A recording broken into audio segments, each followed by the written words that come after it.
May mga tao na tila hinahabol ng biyaya, saan man sila magpunta sa bawat yugto ng kanilang buhay. May mga pintuan na kusa na lang bumubukas sa kanilang harapan, kahit hindi nila inaasahan o pinipilit. May mga pagkakataon na kahit gaano kahirap ang buhay, ay tila may kamay na banayad na gumagabay at umaakay sa kanila. Nais mo bang malaman kung bakit may ganitong klaseng pagpapala na tila walang tigil at patuloy na dumarating? Nais mo bang maging isa sa mga taong lapitin ng biyaya ng Diyos at maranasan ang kanyang kabutihan araw-araw? Sa mundong puno ng pagsubok at paghihirap, marami ang taimtim na nagtatanong kung bakit ang iba ay tila pinagpapala ng sobra at hindi nauubusan. May mga pusong tapat na hindi nawawalan ng pag-asa kahit padumaan sa matinding unos at mabibigat na problema sa buhay. May mga taong hindi perpekto at may kahinaan ngunit patuloy na nilalapitan ng kabutihan at biyaya mula sa langit. Lihim ng kanilang buhay ay hindi nakabase sa kayamanan o talino lamang, kundi sa mas malalim na pundasyon. Nakaangkla ang kanilang lakas sa kanilang matibay na pananampalataya at sa kanilang matatag na relasyon sa Diyos na hindi natitinag. Bago tayo magsimula, mga mahal kong manonood, iniimbitahan ko po kayo na mag-subscribe sa ating channel para lagi po kayong updated sa mga bagong videos na aking gagawin. Paki-like na din ito at share sa iyong mga kaibigan at baguhin natin ang ating buhay sa pamamagitan ng mga salita ng Diyos. Sa aklat ng Biblia, makikita ang maraming pangako ng Diyos para sa mga taong tunay na sumusunod at nagtitiwala sa Kanya ng buong puso. Narito ang isang talata na nagbibigay ng malinaw na liwanag sa katotohanan ito at patuloy na gumagabay sa maraming mananampalataya. Blessed is the man that trusteth in the Lord and whose hope the Lord is. Jeremiah 17 verse 7. Ipinapakita ng talatang ito na ang tunay na pagpapala ay nagmumula sa taos pusong pagtitiwala sa Diyos sa kabila ng anumang sitwasyon. Kapag ang puso ay lubos na umaasa sa Kanya at hindi sa sarili lamang, nagiging bukas ang buhay sa walang hanggang biyaya ng langit. Hindi aksidente ang pagdating ng pagpapala sa buhay ng isang tao dahil may mas malalim na dahilan at layunin ang bawat bagay. May mga katangian at paniniwala na hinahanap ng Diyos sa puso ng bawat isa na nais makatanggap ng Kanyang pabor. May mga ugali at asal na nagiging dahilan kung bakit ang langit ay kumikilos pabor sa kanila sa tamang panahon. Pagkilala sa mga katangiang ito ay makakatulong upang mas mapalapit ang sinuman sa biyaya at pag-ibig ng Diyos. Paglalakbay na ito ay hindi lamang para sa kaalaman, kundi para sa tunay at makabuluhang pagbabago ng buhay ng bawat isa. Una, mga taong may matibay na pananampalataya sa Diyos. Ang mga taong may matibay na pananampalataya ay hindi madaling natitinag kahit padumaan sa matitinding pagsubok at paghihirap sa buhay. Naniniwala sila na may plano ang Diyos sa bawat pangyayari kahit hindi agad nauunawaan ang dahilan ng lahat ng bagay sa kanilang paligid. Puso nila ay nananatiling kumakapit sa Diyos kahit patila tahimik ang langit sa kanilang mga panalangin at paghiling. Bawat hakbang nila ay ginagabayan ng tiwala sa Diyos at hindi ng takot o pagdududa sa kanilang sariling kakayahan. Pagpapalang dumarating sa kanila ay bunga ng kanilang matibay na pagtitiwala na hindi kailanman nawawala sa kanilang puso. Pananampalataya ang nagsisilbing ilaw sa gitna ng kadiliman na kanilang nararanasan sa araw-araw na pakikibaka sa buhay. Hindi man perpekto ang kanilang buhay, ay patuloy silang lumalapit sa Diyos upang humingi ng lakas, gabay at kapayapaan ng kalooban. Mga problema ay hindi nagiging dahilan upang sila ay sumuko kundi lalo pang nagpapatibay ng kanilang loob at pananalig. Pag-asa na nagmumula sa Diyos ang nagbibigay sa kanila ng kapayapaan kahit papuno ng kaguluhan ang kanilang sitwasyon. Biyaya ay patuloy na dumadaloy sa kanilang buhay dahil sa pusong marunong magtiwala ng lubusan sa Diyos.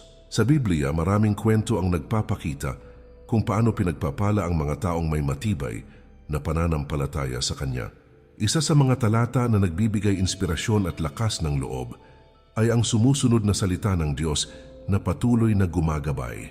Now faith is the substance of things hoped for, the evidence of things not seen. Hebrews 11 verse 1. Ipinapakita ng talatang ito na ang tunay na pananampalataya ay paniniwala kahit hindi pa nakikita ang resulta sa kasalukuyang sitwasyon. Kapag ang isang tao ay may ganitong klase ng pananampalataya, nagiging bukas ang kanyang buhay sa himala at walang kapantay na pagpapala. Paglapit sa Diyos ay hindi lamang ginagawa sa oras ng kaginhawaan, kundi lalo na sa panahon ng kahirapan at matitinding pagsubok. Mga taong may matibay na pananampalataya ay marunong maghintay sa tamang oras ng Diyos nang walang pag-aalinlangan o pagkainip. Hindi sila agad sumusuko kahit patila walang nangyayari o nagbabago sa kanilang sitwasyon sa mahabang panahon. Pag-asa nila ay hindi nakaangkla sa tao, kundi sa kapangyarihan ng Diyos na hindi kailanman nagbabago o nanghihina. Bunga ng kanilang pagtitiyaga ay mga pagpapalang higit pa sa kanilang inaasahan at pinapangarap. Buhay na puno ng pananampalataya ay nagiging patutuo sa kabutihan at katapatan ng Diyos sa bawat pagkakataon. Mga taong ganito ay nagiging inspirasyon sa iba upang mas mapalapit din sa Diyos at magtiwala sa kanyang mga pangako. Hindi man madali ang kanilang pinagdadaanan, ay nananatili silang matatag, mapagtiwala at puno ng pag-asa sa hinaharap. Pagpapala ay hindi lamang material na bagay, kundi pati ang kapayapaan at kagalakan na nagmumula sa puso. Ikalawa, mga taong may mapagpasalamat na puso, mga taong marunong magpasalamat, ay madaling lapitan ng biyaya dahil kinikilala nila ang kabutihan ng Diyos sa bawat aspeto ng kanilang buhay. Hindi nila hinahayaang matabunan ng reklamo ang kanilang puso kahit pa may mga kakulangan at pagsubok na nararanasan. Pagpapahalaga sa maliliit na bagay ay nagiging daan upang mas lalo pang dumami ang kanilang tinatanggap na pagpapala. Puso nila ay puno ng pagpapasalamat, kaya nagiging magaan ang kanilang paglalakbay sa araw-araw. Biyaya ng Diyos ay patuloy na dumadaloy sa kanila dahil marunong silang kumilala at magpasalamat. Paggising pa lamang sa umaga, ay marunong na silang magpasalamat sa panibagong pagkakataon na ibinigay ng Diyos. Simpleng pagkain, kalusugan at pamilya ay hindi nila tinitingnan bilang ordinaryo lamang, kundi bilang mga biyaya mula sa langit. Kahit sa gitna ng problema, ay nakakahanap pa rin sila ng dahilan upang magpasalamat at magtiwala. Ugali nilang ito ang nagbubukas ng mas maraming pagpapala sa kanilang buhay. Kapayapaan ng puso ay kanilang nararanasan dahil sa kanilang pusong marunong tumanaw ng utang na loob. Sa Biblia, malinaw na ipinapakita kung gaano kahalaga ang pagiging mapagpasalamat sa harap ng Diyos. Narito ang isang talata na nagbibigay diin sa kahalagahan ng pasasalamat sa bawat sitwasyon. In everything give thanks, for this is the will of God in Christ Jesus concerning you. 1 Thessalonians 5 verse 18. Ipinapakita ng talatang ito na ang pagpapasalamat ay hindi lamang para sa magagandang pangyayari, kundi pati na rin sa mahihirap na sitwasyon. Kapag ang isang tao ay marunong magpasalamat sa lahat ng bagay, lalo siyang pinagpapala ng Diyos. Pusong mapagpasalamat ay hindi madaling mapuno ng inggit o galit sa kapwa.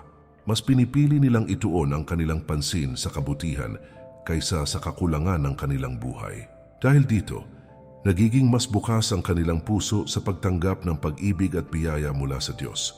Relasyon nila sa Diyos ay lalong tumitibay dahil sa kanilang patuloy na pagkilala sa kanyang kabutihan. Pagpapala ay hindi lamang nadaragdagan, kundi mas lalo pang pinahahalagahan. Buhay na may pasasalamat ay nagiging mas maliwanag at puno ng pag-asa kahit pa may mga pagsubok na kinakaharap. Mga taong ganito ay nagiging inspirasyon sa iba upang matutong magpasalamat sa halip na magreklamo. Hindi man perpekto ang kanilang kalagayan, ay natutunan nilang maging masaya at kontento sa kung anong meron sila. Pagpapalang dumarating ay nagiging mas makahulugan dahil sa kanilang pusong marunong kumilala. Biyaya ng Diyos ay patuloy na sumasagana sa buhay ng mga taong may tunay na mapagpasalamat na puso. Ikatlo, mga taong mapagbigay at may malasakit sa kapwa. Mga taong may pusong mapagbigay ay madaling lapitan ng biyaya dahil handa silang magbahagi ng kung anong meron sila sa iba. Hindi nila iniisip na mababawasan sila kapag tumulong sa kapwa na nangangailangan. Pagbibigay nila ay hindi lamang sa material na bagay kundi pati sa oras, pagmamahal at malasakit. Puso nila ay bukas sa pagtulong, kaya nagiging daluyan sila ng kabutihan ng Diyos. Biyaya ay bumabalik sa kanila ng mas higit pa kaysa sa kanilang ibinibigay. Pagkakaroon ng malasakit sa kapwa ay nagpapakita ng tunay na pag-ibig na mula sa Diyos. Hindi nila pinipili kung sino lamang ang tutulungan, kundi handa silang tumulong sa abot ng kanilang makakaya. Simpleng kabutihan ay nagiging malaking bagay sa taong kanilang natutulungan. Pagiging mabuti sa kapwa ay nagiging dahilan upang mas lalo silang pagpalain ng Diyos. Pusong bukas sa pagbibigay ay hindi kailanman nauubusan ng biyaya. Sa Biblia, malinaw na ipinapakita na ang mga taong mapagbigay ay lalong pinagpapala ng Diyos. Narito ang isang talata na nagpapatunay sa kahalagahan ng pagbibigay. Give and it shall be given unto you good measure, pressed down and shaken together, and running over shall men give into your bosom. Luke 6 verse 38. Ipinapakita ng talatang ito na ang pagbibigay ay may kaakibat na masaganang kapalit mula sa Diyos. Kapag ang isang tao ay marunong magbahagi, hindi siya pinababayaan ng Diyos sa kanyang pangangailangan. Pagbibigay ay hindi nasusukat sa laki ng halaga, kundi sa sincerity ng puso na nagmumula sa kalooban. Mga taong may malasakit ay nagbibigay kahit sa maliit na paraan basta makatulong sa iba. Hindi nila hinihintay na yumaman bago tumulong, kundi ginagamit nila kung anong meron sila sa kasalukuyan. Pagiging bukas palad ay nagiging daan upang mas mapalapit sila sa puso ng Diyos. Pagpapala ay dumarating sa kanila sa paraang hindi nila inaasahan.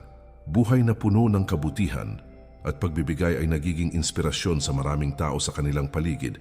Mga taong ganito ay nagiging kasangkapan ng Diyos upang maipakita ang kanyang pag-ibig sa mundo. Hindi man nila agad makita ang kapalit, ay nananatili silang tapat sa paggawa ng mabuti. Pagpapala ay hindi lamang material, kundi pati ang saya at kapayapaan ng kanilang puso. Biyaya ng Diyos ay patuloy na dumadaloy sa buhay ng mga taong mapagbigay at may tunay na malasakit sa kapwa. Ika-4, mga taong may malinis na puso at tapat sa Diyos. Malinis na puso ang isa sa mga pinakamahalagang hinahanap ng Diyos sa bawat tao na nagnanais mapalapit sa Kanya. Pamumuhay na may katapatan ay nagpapakita ng tunay na paggalang at pag-ibig sa Diyos sa araw-araw. Hindi pinapairal ang panlilinlang o kasinungalingan kahit pa may pagkakataon na makalamang sa kapwa. Pananatili sa kabutihan ang pinipili kahit walang ibang nakakakita o pumupuri sa kanilang ginagawa. Biyaya ng Diyos ay kusang dumarating sa pusong dalisay at may tunay na hangarin. Pag-iingat sa iniisip at nararamdaman ay mahalaga upang manatiling malinis ang puso sa harap ng Diyos. Hindi hinahayaan na manaig ang galit, inggit o masamang intensyon sa kanilang kalooban. Paglapit sa Diyos sa pamamagitan ng panalangin ay nagiging sandigan upang manatiling matuwid ang landas. Pagiging tapat sa maliit na bagay ay unti-unting humuhubog sa isang taong kalugod-lugod sa Diyos. Kapayapaan ng kalooban ay nagiging bunga ng isang pusong walang halong panlilinlang. Sa Biblia, binibigyang diin ang kahalagahan ng kalinisan ng puso sa harap ng Diyos. Narito ang isang talata na nagpapakita ng gantimpala sa mga taong may dalisay na kalooban. Blessed are the pure in heart, for they shall see God. Matthew 5 verse 8. Ipinapahayag ng talatang ito na ang mga taong may malinis na puso ay nagkakaroon ng malalim na ugnayan sa Diyos. Paglapit sa Kanya ay nagiging mas malinaw at mas totoo kapag ang puso ay walang bahid ng kasamaan. Pagiging tapat sa Diyos ay nangangahulugan ng pagsunod sa Kanyang kalooban kahit hindi madali ang sitwasyon. Hindi pinipili ang mas madaling landas kung ito ay maglalayo sa relasyon sa Diyos. Pagkilala sa sariling pagkukulang ay nagiging daan upang mas lalo pang magbago at mapalapit sa Kanya. Pagsusumikap na mamuhay ng matuwid ay nagbubunga ng mas malalim na pananampalataya. Pagpapala ay hindi lamang nakikita sa panlabas kundi sa kapayapaan na nararamdaman sa puso.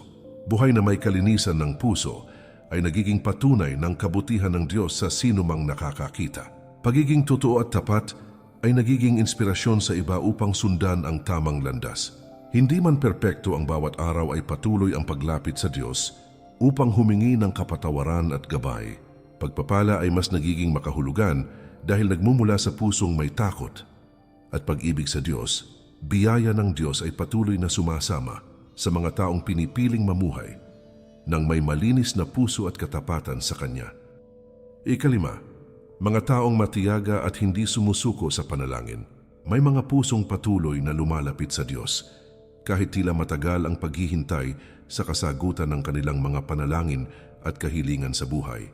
Hindi pinanghihinaan ng loob kapag hindi agad nakikita ang sagot sa kanilang mga hinihiling sa Diyos sa tamang oras.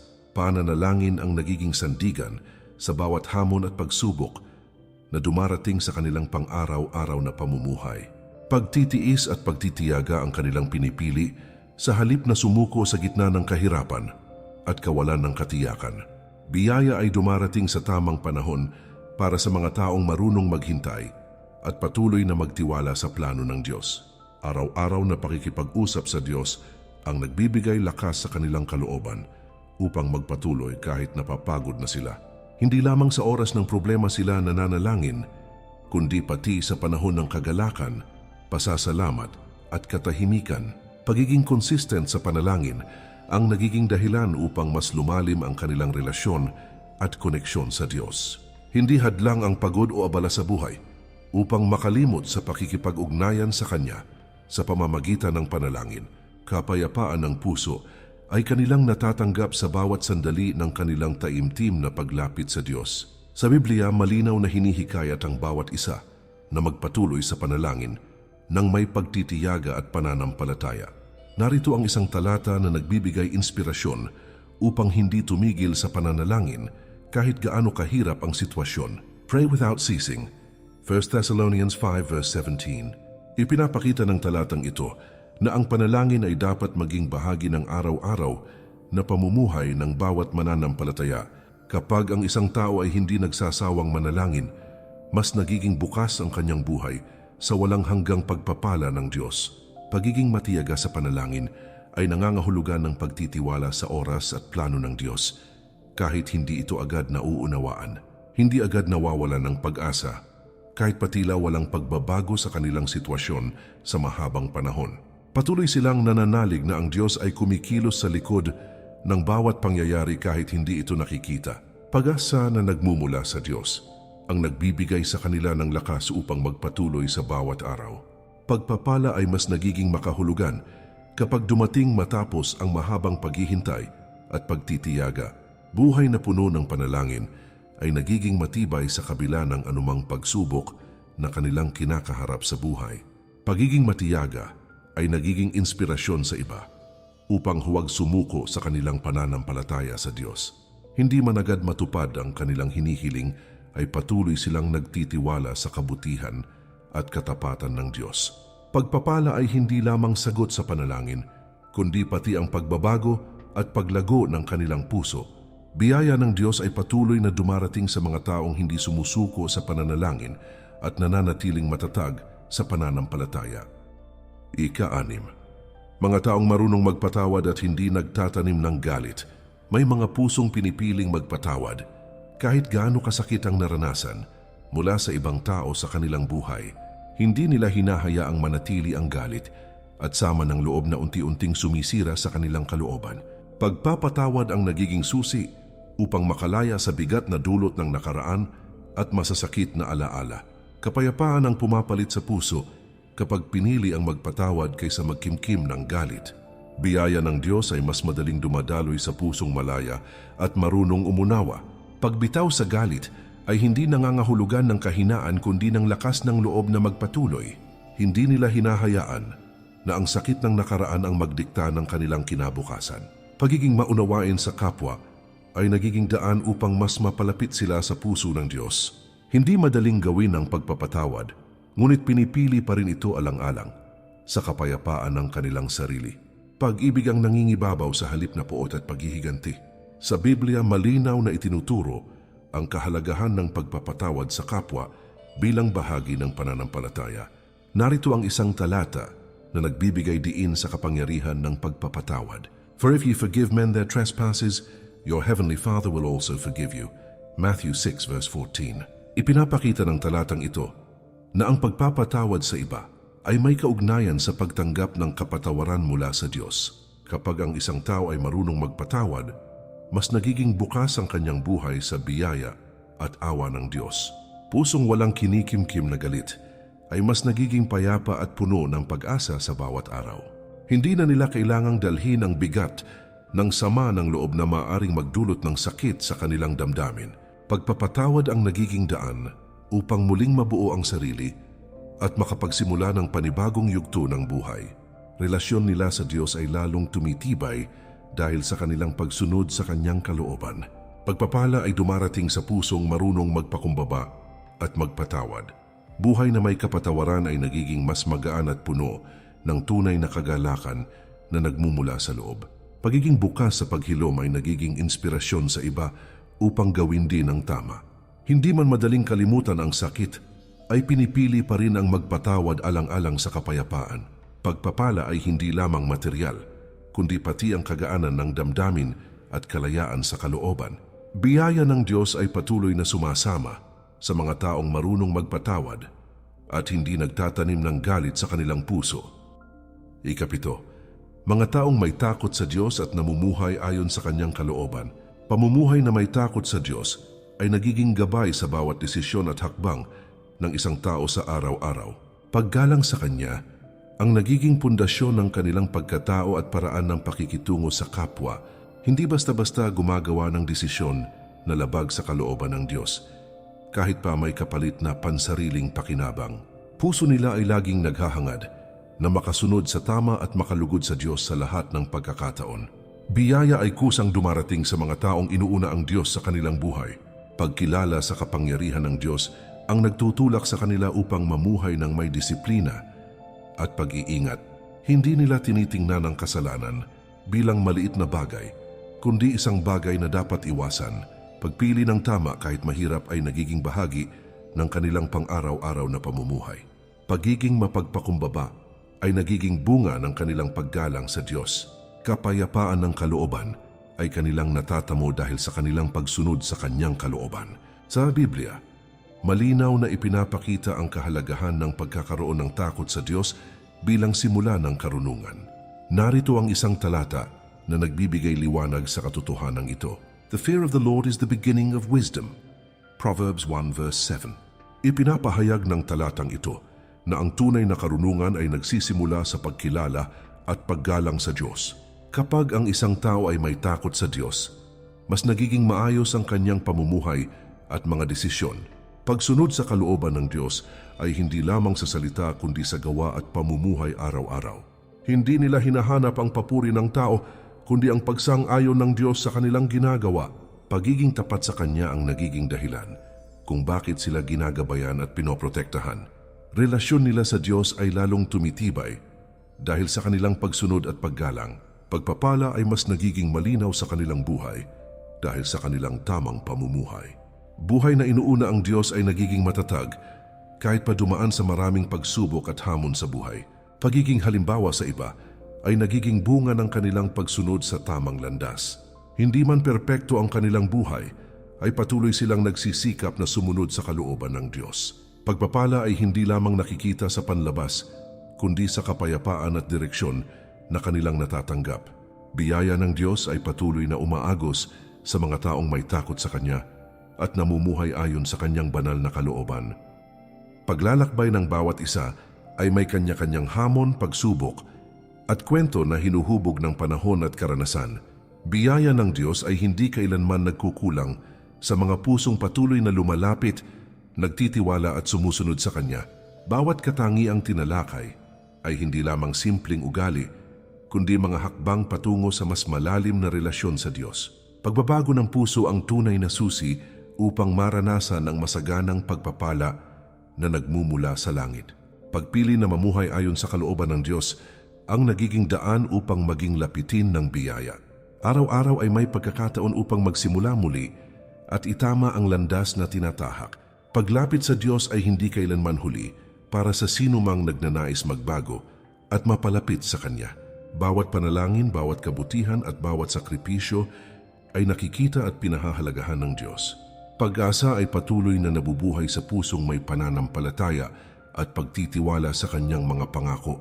Biyaya ay dumarating hindi lamang sa material na bagay, kundi sa kapayapaan at kagalakan ng kalooban. Mga mahal kong manunood, muli ko po kayong iniimbitahan na mag-subscribe sa ating channel. Para lagi po kayong updated sa mga bagong videos na aking gagawin, paki-like na din ito at share sa iyong mga kaibigan at baguhin natin ang ating buhay sa pamamagitan ng mga salita ng Diyos. Sa Biblia maraming paalala na ang Diyos ay tapat sa kanyang mga pangako sa mga taong nananatiling matuwid. Narito ang isang talata na nagbibigay inspirasyon upang magpatuloy sa tamang landas. But seek ye first the kingdom of God and His righteousness, and all these things shall be added unto you. Matthew 6 verse 33. Ipinapahayag ng talatang ito na ang pag-uuna sa Diyos ang magbubukas ng pintuan ng pagpapala sa buhay ng isang tao. Kapag ang Diyos ang naging sentro ng buhay, lahat ng kailangan ay kanyang ibinibigay sa tamang panahon. Panibagong simula ay laging posible sa bawat pusong handang magtiwala at sumunod sa Diyos. Pagiging bukas sa pagbabago ang magdadala sa mas makabuluhang direksyon ng buhay.